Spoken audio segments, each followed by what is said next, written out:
Hi there, I'm Seb Maley from Qdos, and in this video we'll take a look at the political landscape from the point of view of those working in and supporting the flexible economy.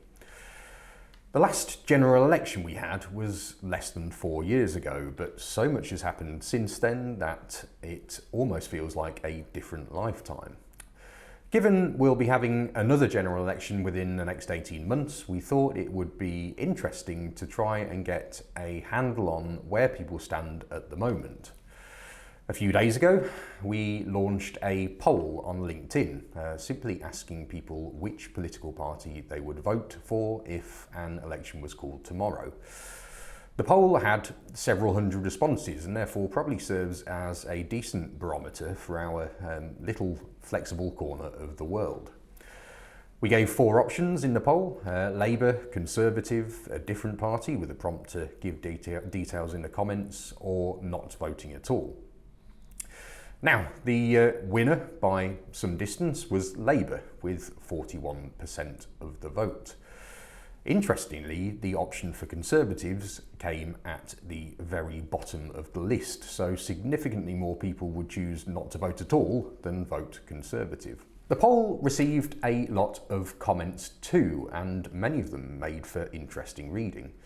Perhaps unsurprisingly, IR35 was mentioned a number of times. The original IR35 rules were obviously introduced by a Labour government over 23 years ago, but it has been the Conservatives who have implemented the more recent reforms to the legislation, which have arguably had a far more severe impact on contractors and the flexible economy as a whole. There's no direct suggestion that Labour will look to unpick what has happened with the IR35 rules, but the general feeling seems to be that things are only likely to get worse under a Tory government. Some have suggested that they would actively vote for a party that scraps the IR35 reforms. We obviously thought this was going to happen for a few weeks after the famous Liz Truss budget, and just this week Truss again reiterated her view that the IR35 reform needed to be reviewed.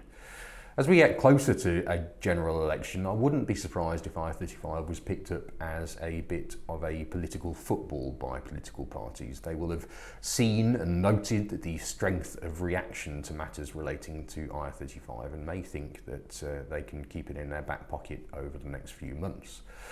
Ultimately, it seems that many contractors and freelancers are not necessarily looking for dramatic or performative action from a government, but simply want a party who is understanding, supportive and appreciative of the value of flexible work. In my view, it is entirely understandable that flexible workers across various sectors feel like they have been marginalised and attacked over recent years, but their collective votes will carry a lot of weight, and it's time that the current government paid attention to that.